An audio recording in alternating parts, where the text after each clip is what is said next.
Well, good day. I am Tigress Sydney Acute McDaniel, your host of Evolve Weekly, and this is our 27th week. I'm so excited, so very excited. Today, we are going to head on over to Montana. I mean, I know we don't all think about this state, but as I continue to reiterate and iterate and reiterate, we need to know what is going on in every state, because it has an incremental and collective impact on our legislation as a whole nationally. So here we go. Montana it is. All right. So per usual, I'm going to share my screen here.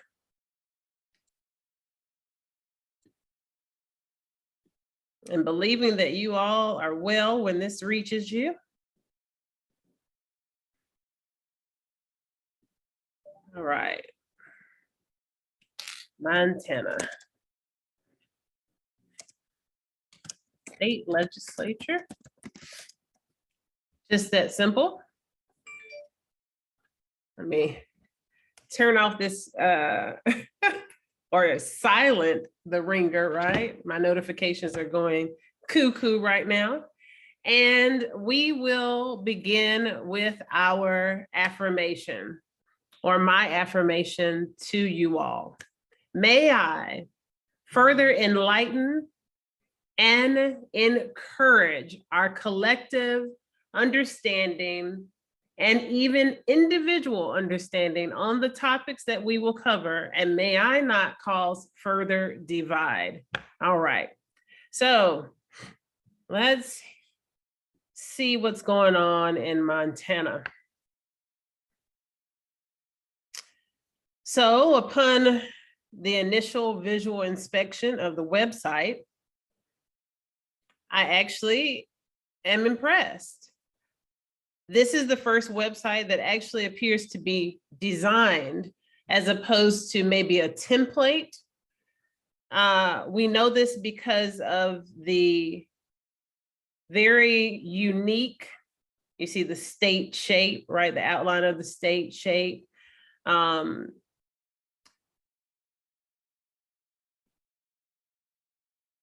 It appears to be more designed. I've seen a lot of templates.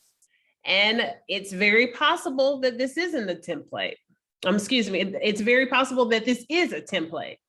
But from my personal experience, my personal professional experience, and some of you are fully aware that I have offered web design and web copy for, good gracious, for quite some time now, for well over, even well before I actually formed my company, which is now, fully incorporated and has been for quite some time.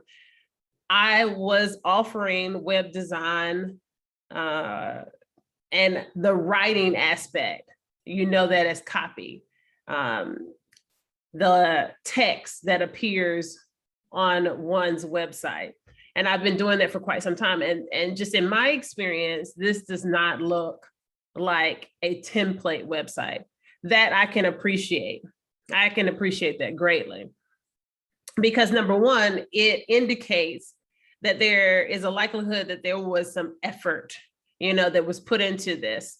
Intentionality is very important when we're talking about access to legislative news and events, and getting the citizens involved. This idea of oneness, right?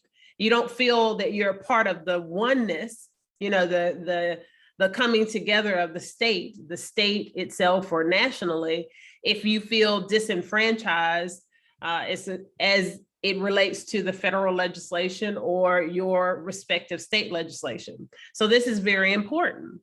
And I really like the color. I might be just a bit biased on the color. Now, also, if you follow me, then you know that my favorite color is color, and it really is. But I am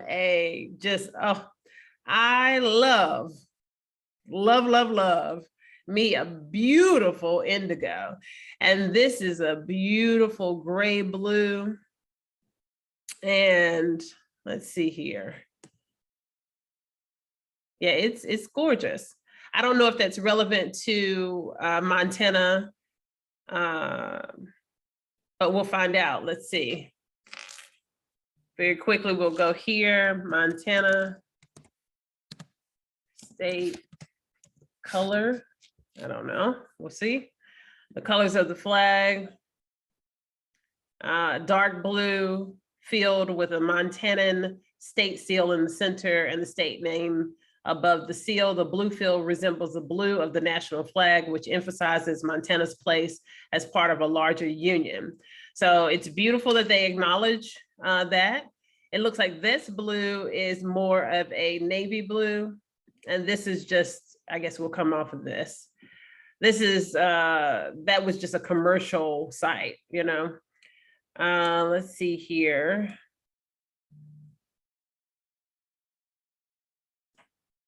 Yeah, so I guess that's the significance, not so much as the indigo, but let's just see, indigo.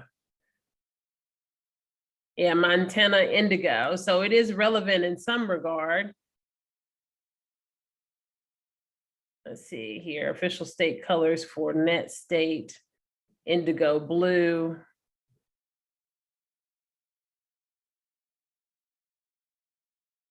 This is interesting. I'm not sure what I just stumbled across. Let's go back.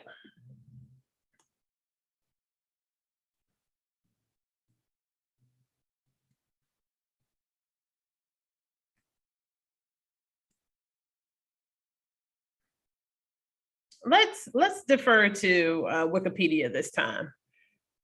Let's just see what we got here, since we're not pulling up too much. Yeah, there's no specification on the indigo. Maybe the indigo is relative to maybe the Native American population there. Let's pull that up as well, and then we'll dive into the culture of the House and the Senate. Let's see. Yeah, Montana Native American tribes. And so we are going to opt to go to their government site. They also have a, it looks like a nonprofit that handles it. Welcome to the Montana Tribes Digital Archives. I'm going to save both of these. These are very interesting.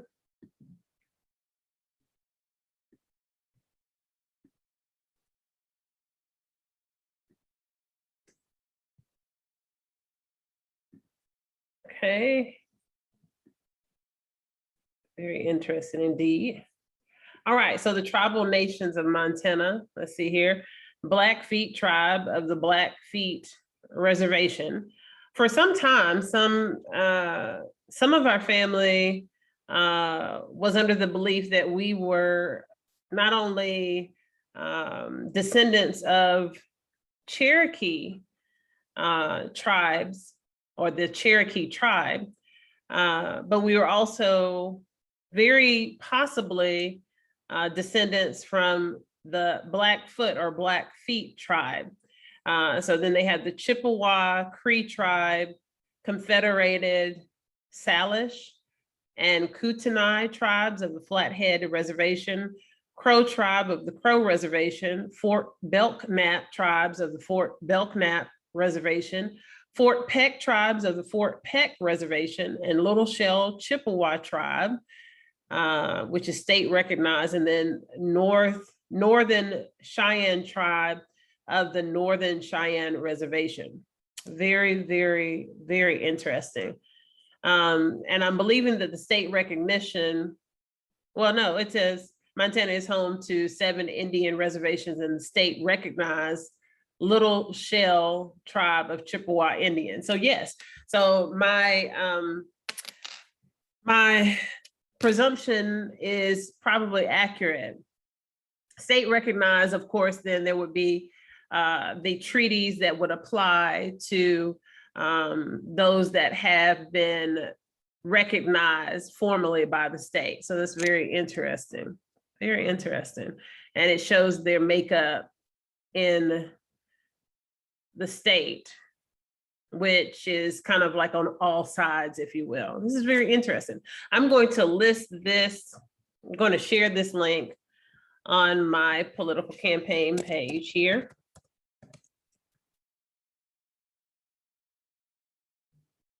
Okay, let's go here. You get to see here and here and here. You got to see my front door display, my new wreath for fall. Happy fall, y'all. All right.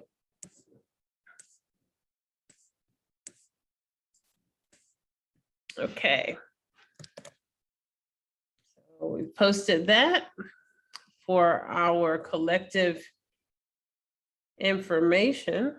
And now let's go back to the Montana legislature site. Okay. Let's see. So we know that the dark blue is relevant. And I imagine that the indigo is relevant also as a color that is normally associated with enlightenment or nature and Native Americans, turquoise, indigo, things of that nature, right? So we can see the application for the blue in the design of the website. It really is beautiful. Again, I am a bit biased on the color, but I love this. I love that they have included this. Evidently, this is the design of maybe their state building, maybe the governor's building. I'm not sure. Governor's mansion. I'm not sure. Let me see if I can. Some of you know how to do this. I'm not sure if we'll be able to find the information we're looking for. But as a web designer, if you right click and you click on view page source, you can get information on the way that files have been added, how they've been named. And sometimes that can give you information, relevant information to understand what you're looking at. So it may be named governor's ceiling, you know, who knows? But right now I don't see anything like that. And that's what we're looking at right here. This here, you've got the script, you've got the favicon, title, players and navigation bars are here. Drop down menus. And we're almost to the end. It's actually toward the end, so that I'll scroll ahead. Yeah, just some of the static images that they have from Montana, state of Montana. Let's see.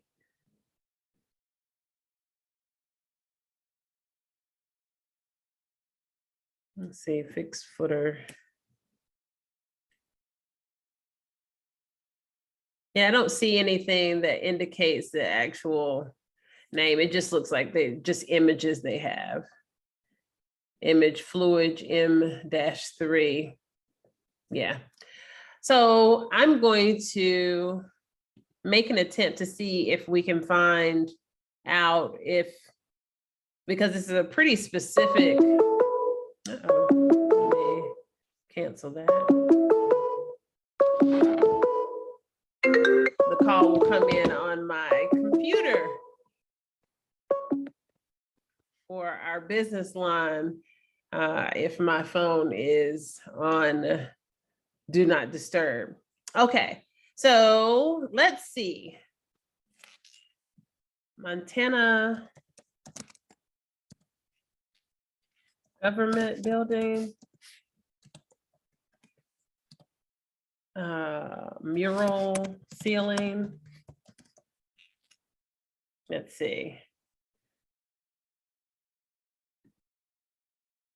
Okay, so we're not gonna go there, huh? The Women Build Montana. Women's History Matters, that's beautiful. So they actually evidently have some projects that are going on that involve artistic murals. But I was looking for anything that would tell us something about the city buildings or the county or government buildings. Let's see, and then we'll move forward.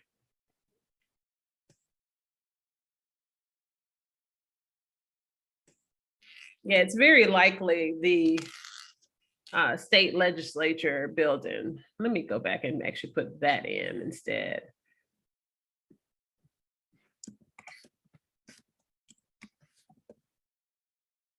Yeah, and there we have it. State capital of Montana.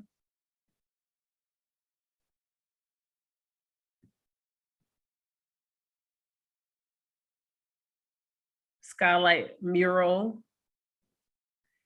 And of course, some of these images most likely depict colonization, as we can see, and industrialization.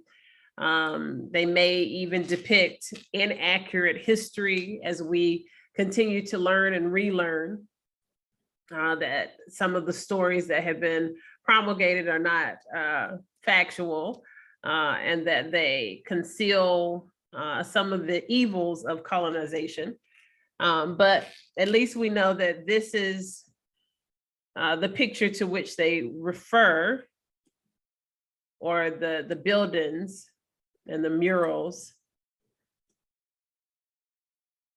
And that will be another series that we will address through this platform. You see, there's just really so much to cover as it relates to understanding our nation, which entails a necessary understanding of our states and how they govern themselves, quote unquote. And we've discussed how states do have authority. They are empowered by the United States, the Union, to govern themselves within reason by their own policies and laws. Of course, contingent upon not contradicting the prevailing federal laws. So we do need to know how they govern themselves, how they operate, the history, even learning the correct history, learning what we see facially and comparing that and tearing down those lies and relearning the truth of each state as well. So that's very, very interesting just to start off, but that will be a separate series because I want to stay focused on our hypothesis for this series and really inspire valuation for, I've got to come up with a name for it, legislative citizenship, you know what I mean? Where we know we're citizens of America. Most people realize that, they acknowledge that, they walk in that. But the oneness that we should have, the participation, the solidarity, the activism that we should have, the responsibility of doing our part and not just sitting on the sidelines and waiting for things to happen to them or to us, right? And being an active citizen, that oneness that I was referring to. Okay. Let's see. Okay, so we got legislators, laws and bills. Let's head on over. Let's give it a look. All right. Legislators. Let's go by House of Representatives. I like the fact that they give you the option to go ahead and look up, feature or tool where you can immediately access the representatives that are respective to your district. this is definitely one of the more elaborate state legislature assembly spaces, General Assembly, that we've seen. It's very, very interesting. The art that seems to be core to Montanan culture is definitely evident in not only the web design, when we see that initially, and then it matches definitely this image that that we get to see of their assembly space.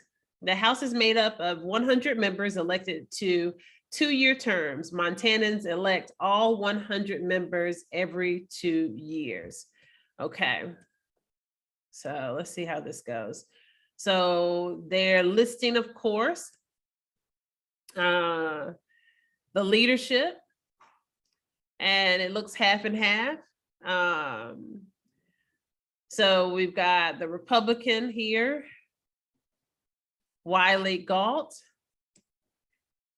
and Republican Casey Knudsen, Kim Abbott, a minority leader, and then, so one Democrat, of course, minority leader, majority, you get it. So the minority leader is for the minority party, but we're still going to count because we want to know the details on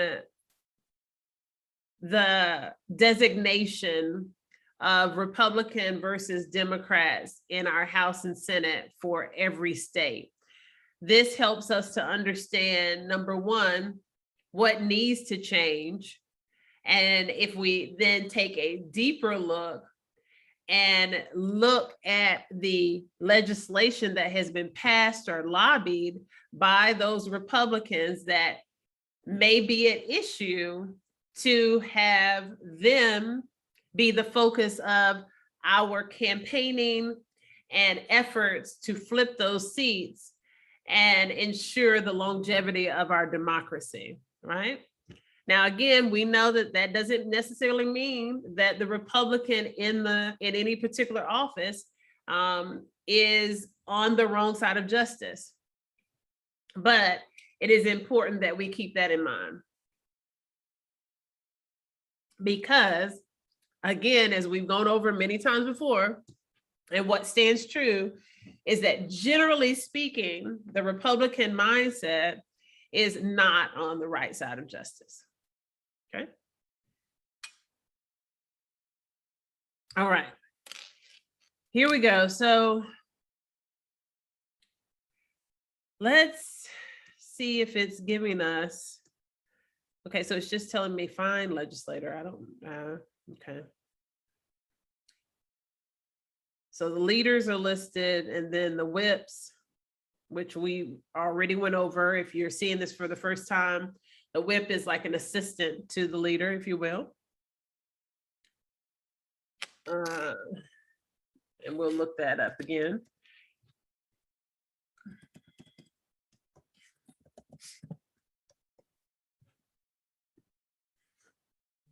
A minority whip is a person in the legislature who assists the minority party leader in the House or Senate with keeping the party's votes consistent and ensuring that people attend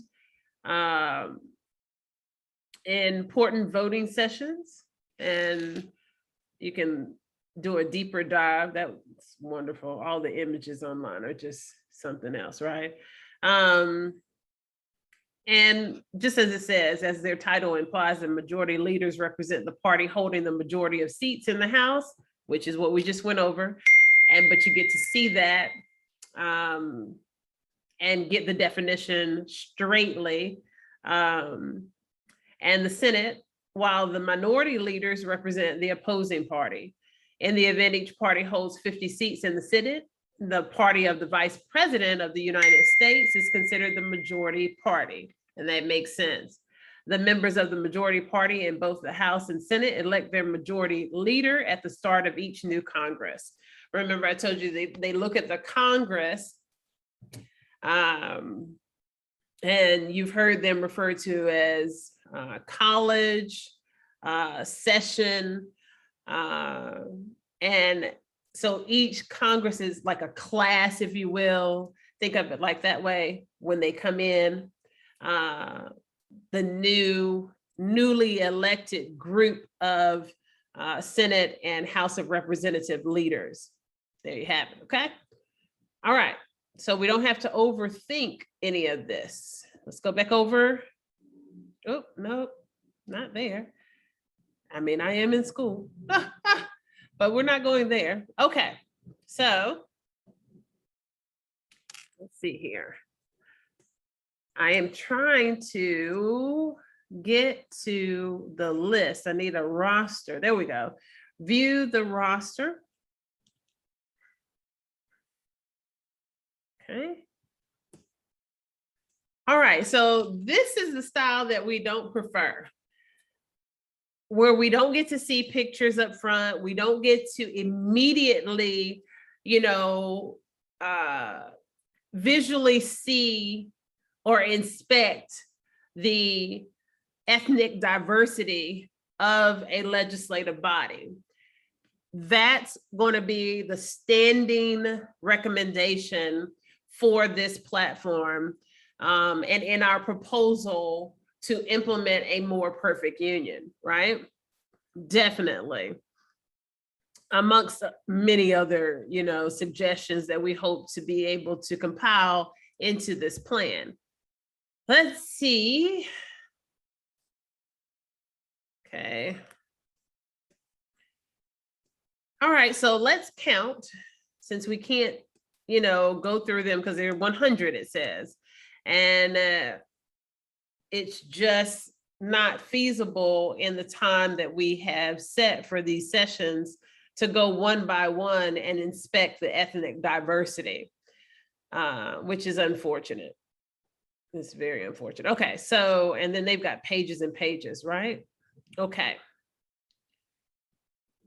Good gracious. Now, is this both House and Senate? Okay, yes. So they've got the House and Senate together. I noticed that there were 152 pages, and that would not coincide with only 100 members.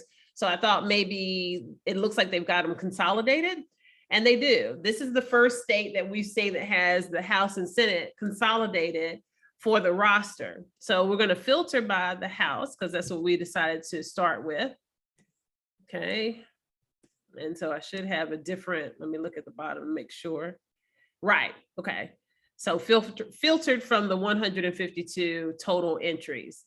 So we know the filter worked. I always like to check those things before I begin. Sometimes the algorithm, or excuse me, the operations for the navigation buttons that are set up or for the programming on the site can be faulty. So I just check. Okay. All right. Let's see here. So let's go ahead and count. Let's see what we got. All right. I believe that we started with Republicans before. We've had a break in the session because of the Labor Day holiday. So I'm not sure. So just, charge it to that. And we're just gonna randomly choose. Let's work with the side that is on the right side of justice and go most commonly on the right side of justice. Oh, I spilled a little of my tea. And let's move with the Democrats.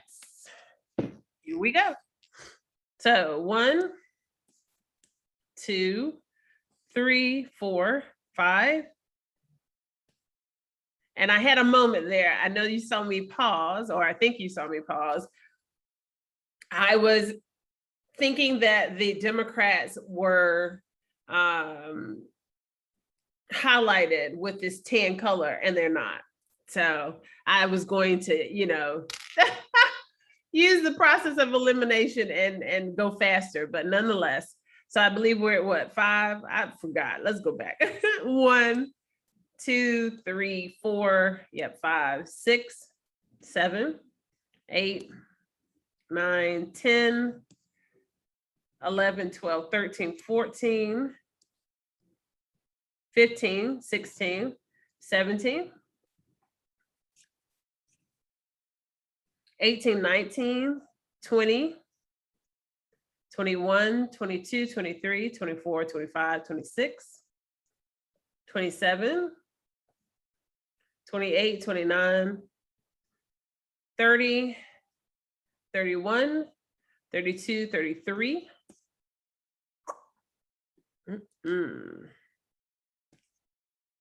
Wait, huh? Did I do that right? Wow. I did. 33. That is a vast majority. That, you know, that would be when you're thinking about parliamentary procedure, talking about 1/3, 2/3 vote. Those are definitely binding absolute majorities, you know, by those type of standards. So that's not good in one regard. I don't know the particular political culture on the ground. You know, that means in the cities, in the local counties. Is there a onset of cultural enlightenment? Is ethnic diversity celebrated there? Or is it just that they celebrate the Native American presence there because of the, you know, because of their presence there, because of the immediateness of the Native American plight and representation? Maybe they have, you know, taken on that thrust, but is there an equal thrust for a more wide and widely celebrated ethnic diversity? I'm not sure. And it looks like it's pretty tough for us to determine that from the roster and from this website thus far. I will go to the legislative news here in a second, but that tells us process of elimination. If there are 100 House of Representatives and 33 are Democrat, then 67 are Republicans. And like I said, then that's a vast majority for parliamentary procedure.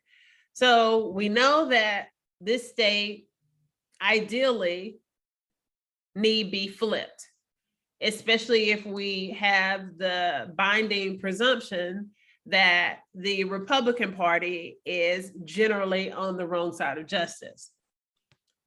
Yeah, this again really makes me want to check out their local news. I wonder what has occurred during the pandemic surrounding the protests, George Floyd's murder, and things of that nature, if that has changed the cultural landscape and the mindset of Montana as a whole, and again, the counties and cities that make it up.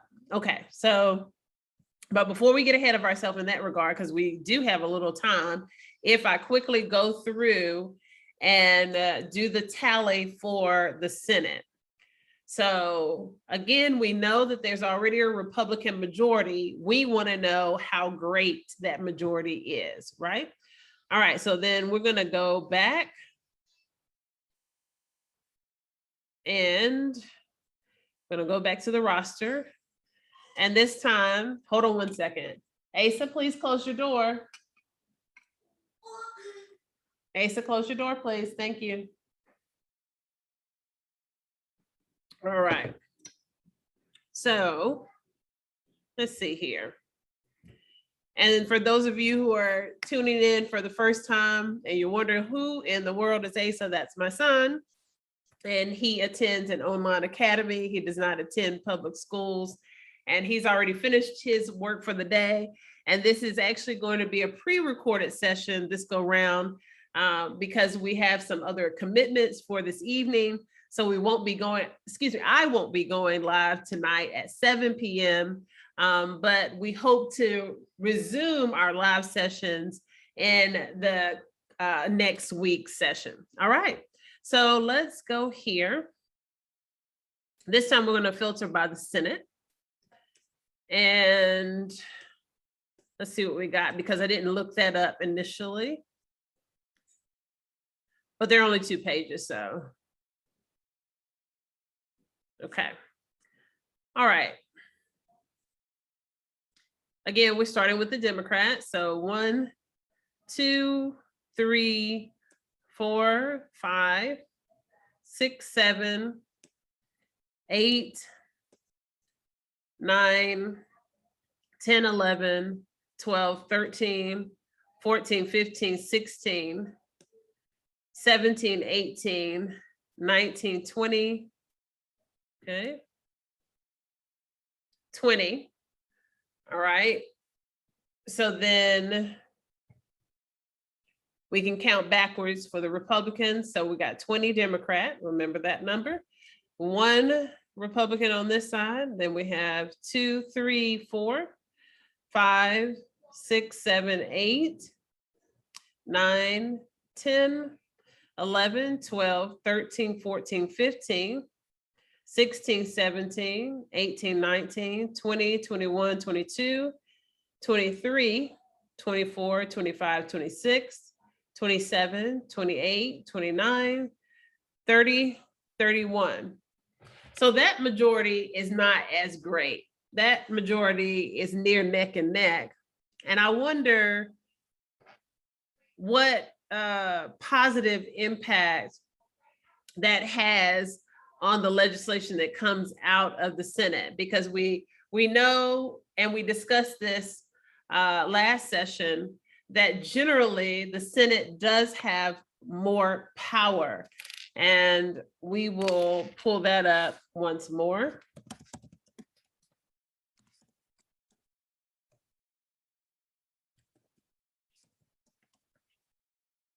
Just gonna pull it up for you here.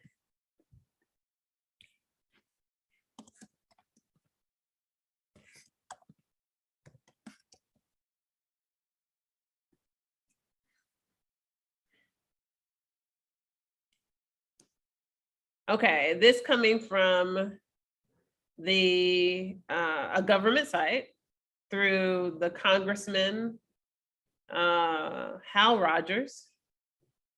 Interested from Kentucky's legislature.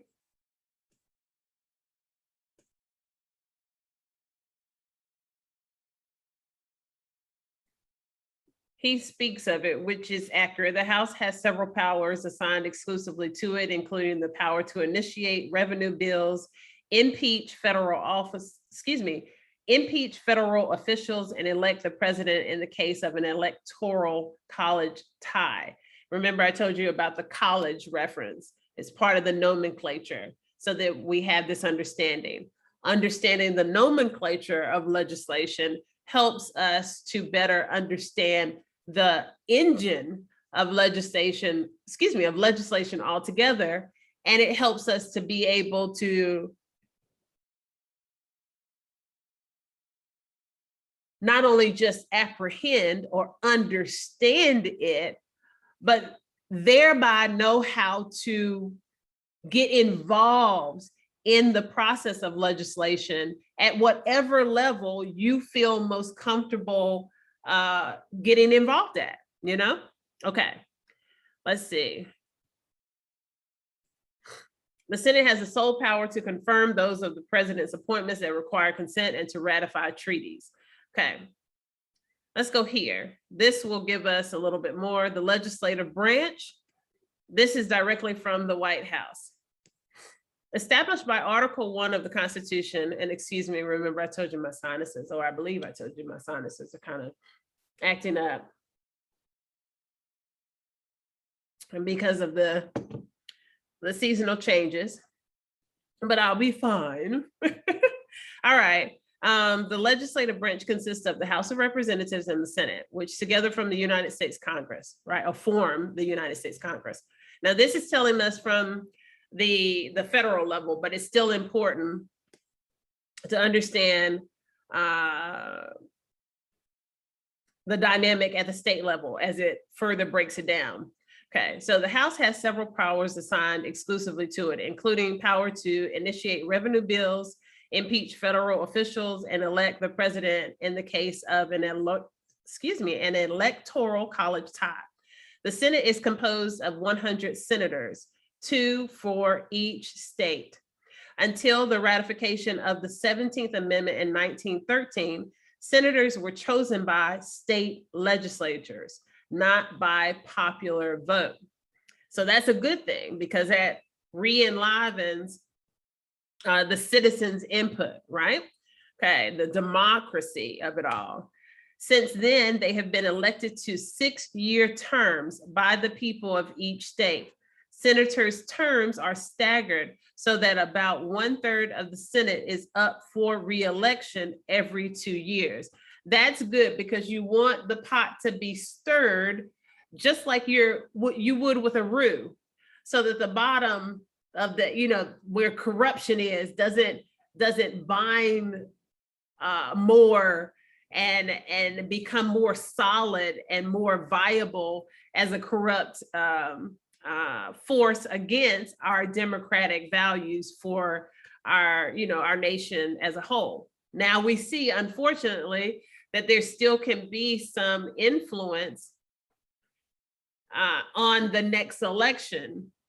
And this is why it's so important that we, the people, get involved with this process and know this process just as well as those who are corrupt know this process, so that we can counter their corrupt intentions to secure their seats again. Those would be the individuals who are, oh goodness, the term is fleeting right now. Oh goodness. I have used this term so many times. The individuals who are already in office, there's a term for them, and they go very aggressively, incumbents. Oh, wow. That's amazing that I couldn't think of that immediately, but they're called incumbents. And so they will fight tooth and nail to secure their seats. And oftentimes, especially if they know, and they know if they're corrupt, if they have corrupt intentions, they really go even more aggressively after those seats to ensure that they can continue to carry out steps in the furtherance of whatever corrupt conspiracy that they have lined up, that was previously lined up as the election nears, right? So it's just important that we get involved. All right, let me see here. It didn't really give us, it gave us the powers of the House. Let's see. There we go. The Senate has the sole power to confirm those of the president's appointments that require consent. You're starting to see this. We've seen this especially, it's been like this great emphasis through this, what I believe has been an enlightenment period for us all. Those of us who were not interested in politics prior to the pandemic, those of us who were interested and maybe had minimal knowledge, like a working knowledge of legislation.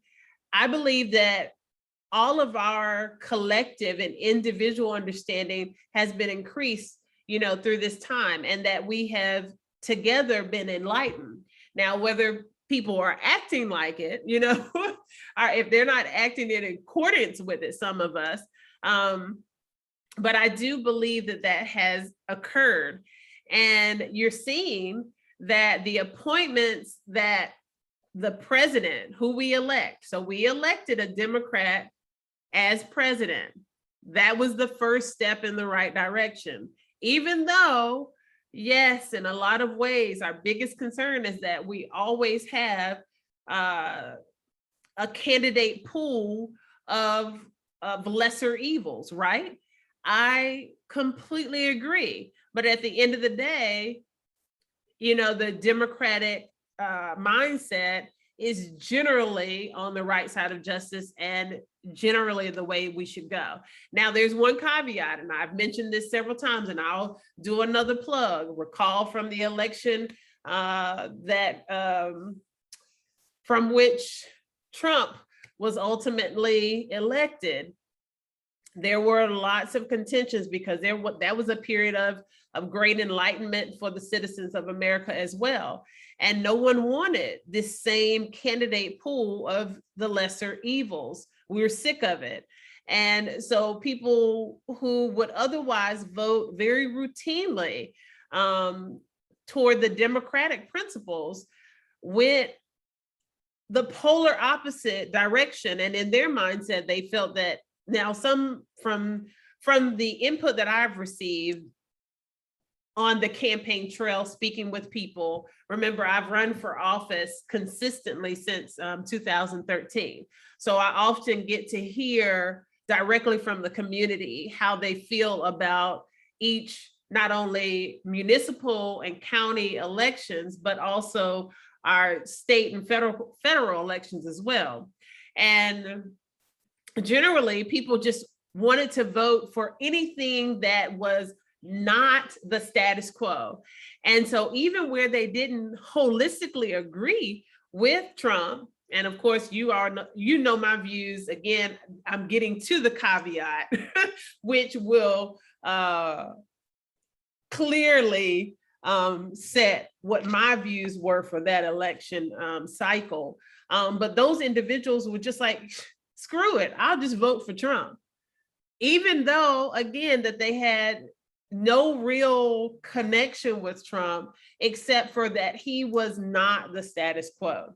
I believe that that was our opportunity to elect something different, to push for the out of the box, the deviation, positive deviation away from the status quo, the corrupt status quo that we've all been seeking, the evolution of even our federal government, and elect Green Party candidates that were exceptional candidates, right? Dr. Jill Stein and Ajuma Baraka. So, but nonetheless, that was a period of grandiose divide. A lot of people left the Democratic Party for independent affiliation. Others decided altogether they just rejected in protest. They didn't vote at all. And others like myself, we voted for Green Party candidates who we thought that if we all rallied together, the numbers would be strong enough.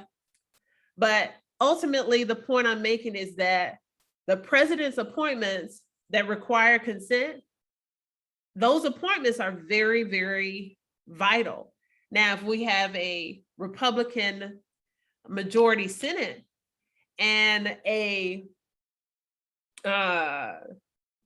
Republican president, or wherever that majority stands, of course, then is important.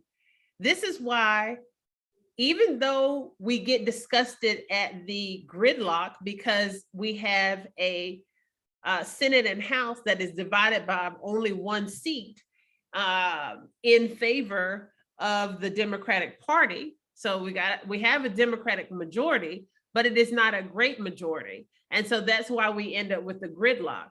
This is why it's important to know the exact number, the tally of Democrat to Republican for each state's legislature and even our federal legislature, because it makes a difference in how effective the Democratic or the positive legislatures, enlightened legislatures, the legislatures that we need who are on the right side of justice, it determines their effectiveness in their positions, individually and as a whole for that particular college. Or, you know, when I say electoral college, you know what I'm talking about. So yeah, it's extremely important. So the Senate also provides advice and consent to ratify treaties. There are, however, two exceptions to this rule. The House must also approve appointments to the vice presidency and any treaty that involves foreign trade. And that makes sense, right? Democratic principles. The Senate also litigates impeachment cases for federal officials referred to it by the House. And of course, so that's why during this process, some people were not familiar with the legislative process and the powers for each branch, if you will, these sub branches of our legislative branch of the United States government, and were upset and like infuriated, right? Regarding the holdup with the House, referring the impeachment or indictment, that's the equivalent in criminal procedure, if you think about it on the kind of state level, when you think about indictment or criminal charges, right? Or on the layperson level, just generally speaking. So the House indicted Trump. Then the Senate tries him. And that's why some people are like, oh no, well, then there's such a great makeup in the Senate for the Republicans, knowing the count, knowing how that, that breakdown is, that helps us to navigate, get behind our officials who are on the right side of justice and know what things to even promulgate, to publicize, to push into social media so that we can move, like, and I mean legally move. There's a term that is used very often in legal nomenclature. When you move the court, you're going to move the court for a motion of whatever, right? The moving is to influence, not corruptly, but through the process, the implement of proper procedure, right? Policies and laws and statutes, going through that proper protocol to influence. And we can do that also through lobbying efforts, social media, and things of that nature. But if we don't know the tally, we don't know what's going on. We don't know what roles that the Senate plays or the House plays, or we don't know the belief system of any respective state Senate and legislature, Senate and House of Representative officials. If we don't know them individually, if we can't call them by name, if you don't know your state senator, if you don't know your House of Representatives for your district, if you don't know your mayor, if you don't know the police chief, those are things that should be vital to us all. Vital. We only seem to really pay attention to those things when a major issue, an emergent issue arises, and that should not be the case. We should know these as a default, okay? All right, so let's go back here. So we know Republican majority for Montana, and we have that presumption. Let's go to the census. And let's get the breakdown demographically for Montana.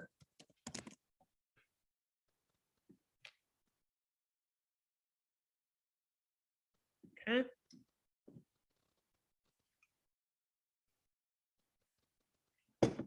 (2020). Here are some of the key national level. Wait, no, that's for the national, because 331 million. That's the population for the nation. Okay, let's see. So their total population is 1 million. That's so interesting. It's such an eye-opening survey. It really is, because there are 1 million in Charlotte and the surrounding townships. And that's just one city, and not the largest city in Charlotte, as it were. Actually, I'm not sure. Is Raleigh larger? Let's see, just caveat real quick. Largest city in North Carolina. I'm not sure. Oh, it is Charlotte. Okay. So I thought, for whatever reason, I thought it was Raleigh. Okay. Well, that makes sense. So I retract my statement. So it is the largest city. It is not the capital city. Those of you who are watching and you're not from North Carolina, Raleigh is the capital city. And I thought that it was, but it looks as though, and it should be, Raleigh and Durham are considered separate. And I think that I always consider them the same. And yeah, because if you consider the triangle, if you will, Raleigh, Durham, and Chapel Hill, much like the triad, Greensboro, High Point, and Winston-Salem, then you understand what I'm talking about. You know that the dynamic would be, the numbers would be much greater. So Charlotte, as specifically as a city alone, has the largest population. But those triads, that triangle and the triad, rival the population of Charlotte, definitely. Okay, so let's go back. And where was I? I wanted to find, okay, let's go to Google then one more time. Let's see if we, Montana census demographics. Okay, there we go. Quick facts. This is where we wanted to be. All right, so let's make sure we're on Montana. Montana's right there. We have our population on, it's a little over 1 million. And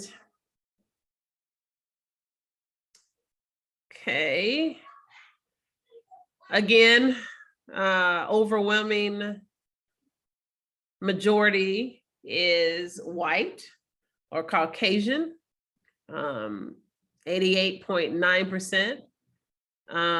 Then of course, the next majority, which we had that expectation per what I stated earlier, 6.7% American Indian, Native American or Alaskan Native, and then thereunder would be those of Hispanic or Latino descent. And the Black population is 0.6% there. Very interesting. So, and Native Hawaiian. So they do have diversity, but it is not vast, right? Okay. All right. So let's go back over here because I'm very interested in the legislative news. So now that we've handled this, we have about 10 minutes that we can dedicate to see if there has been any progressive movement, any positive impact from the protests and all the things that we've seen arise during the pandemic on political and racial and equality or equity, more specifically equity issues. So let's see what we find here. I'm first going to Google police brutality as a keyword in Montana.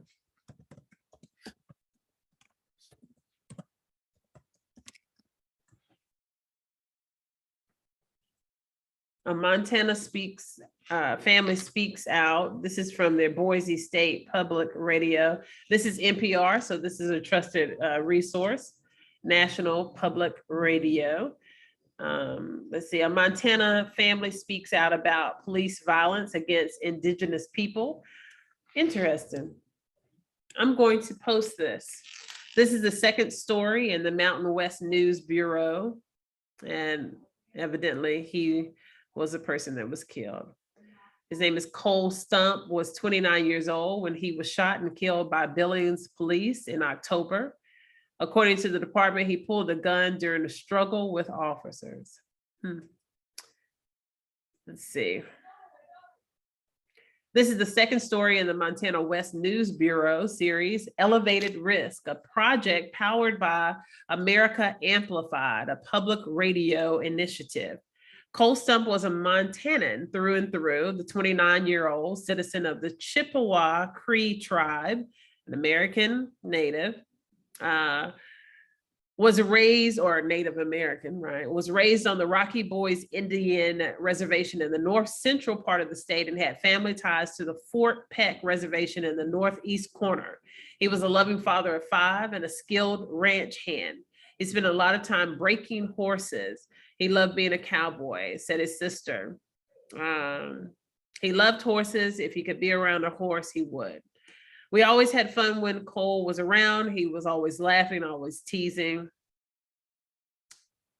Interesting. This was an interjected memory. And he would play dress up even with his girls, she said. He would let his daughters do makeovers on him. He would wear the fingernail polish and makeup. So they're suggesting that he was a good guy, right? And these are the stories we want to hear, especially juxtapose police brutality. Because we need to give them, we need to recognize and highlight their humanity.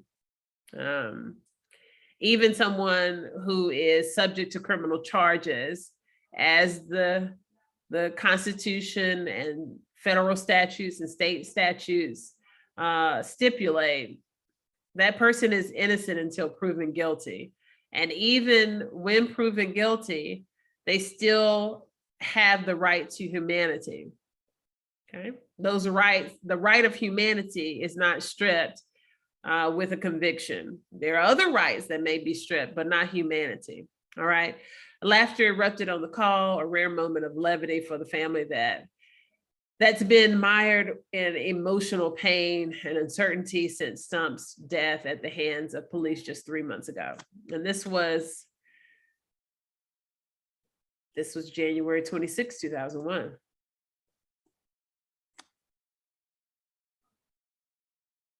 So when was this incident? Let me see if I can pull to that really quickly. Oh, this is awesome. I'm glad that they're providing this. So yes, I'm definitely going to also post this link, share this link on my Facebook page as well. The role of race in police killings, a comparison of the racial demographics of the Mountain West states and the racial composition of police killings. Well, we can presume if the state is nearly 90% white, that it's a direct proportion to the police makeup, right? The police force. So that would be predominance of white people, as opposed to other ethnicities in that area. So this is Arizona, Colorado, Idaho, and Montana. Let's see, wait, let me go back to make sure. Race killings. So they're saying unspecified race, or individuals who are identifying more than, and what is this over here?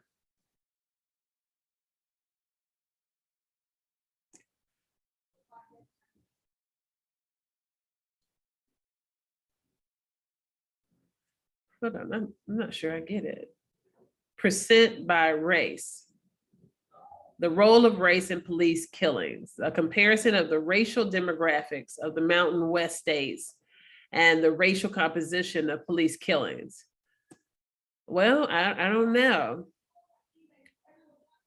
This doesn't, this shows, and that may be one of those factors where ceteris paribus is not applicable in this particular case, because you can't say all things being equal, because, and that's what that means. Some of you have heard me refer to that term. It's an economics term from my field, right? when doing statistical analysis and research and then regressing that data, if the percentage is 90% white in that area, then there are going to be police killings of those individuals that will be from the same demographics as the population of the police officers, right? So that makes sense. If there's 90% white police officers, they do ultimately have incidents that result in the killing of detainees or suspects, right?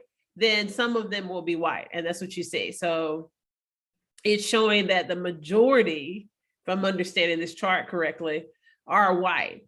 But that's why I was saying that, you have to account for that overwhelming majority, that predominance of white in that area, and then take a look at the makeup of police killings on other ethnic groups to actually get a truer picture into, the insight into this matter. So I would have to see more information, because this is not very telling. And I mean, because if you have only 0.6%, we just saw, is the Black population. And if there's any percentage on the map, then that's concerning, because that would be an overwhelming percentage, considering that it's such a low percentage of Black presence in Montana, and the same for each of the other demographics. So you have to account for that predominance of the white race, or not race, but the white population, and you have to account for that proportionally for each demographic if you're really going to get the accurate understanding of how this applies. So those figures then are very alarming, very alarming. I just want to see when this took place, and then we'll jump over there, and then we'll go ahead and wrap up this session. But this just lets you know that we don't commonly think about these other states. And there are people there. There are people of color there. There are people that we should be in solidarity with there. And we're not, and we should. Let me just see. It didn't give a date. They have a march. They had protests there as well in Box Elder, Montana. Interesting. Yeah, it doesn't tell us the date when this happened. What is this? Citing the killing of 2 other Indigenous men by the department in 2017.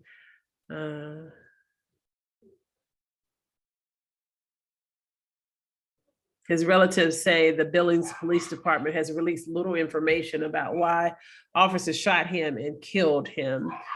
And that's a very common narrative, right? Yeah, so it doesn't tell us. And evidently there is a broadcast the NPR has done on this young man, this story. So again, I'm going to share this on my Facebook page. Okay. And then we're going to hop back over to the site once more. I lost it. Oh, there we go. In my tabs. I've got lots of tabs. If you're following me, you know that I typically have lots of tabs up. Let's quickly check out this in the last 3 minutes of this segment, this session. Let's see what we got going on. Again, really nice. It's an exceptional website. I love the flash. Yeah, this is creative. This is unique. This is not a template. We see that.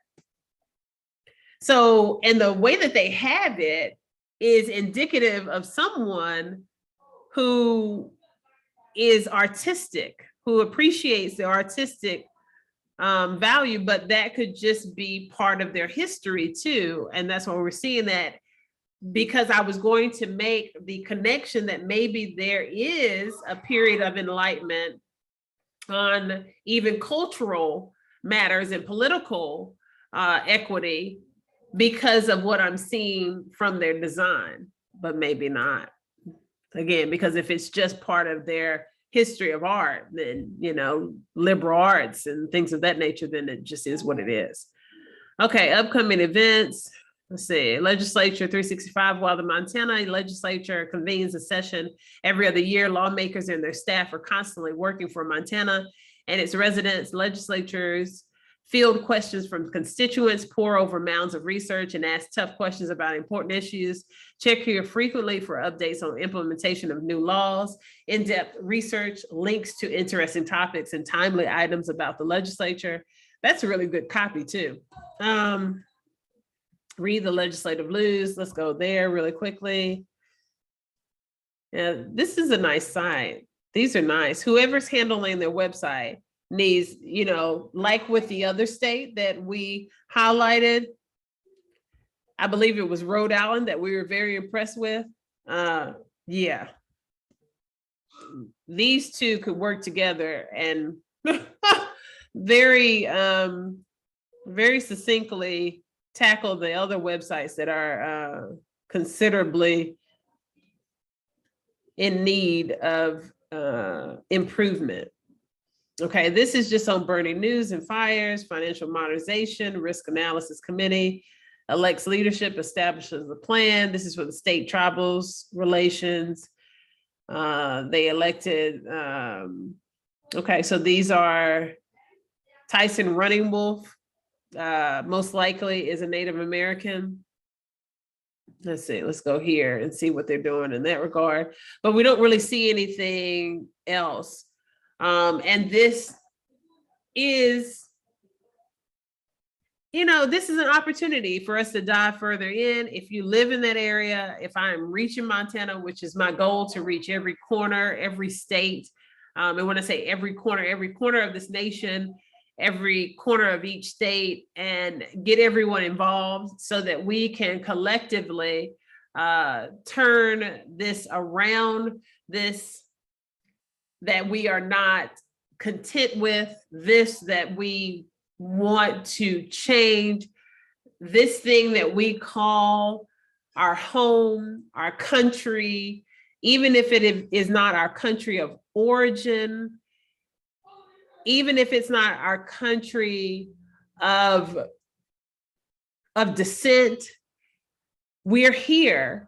And in order for us to truly feel comfortable in embracing our oneness, we have to celebrate our diversity and our different cultures and understand that all of our input is necessary for the proper and equitable governance of this nation. So I'll list this as well.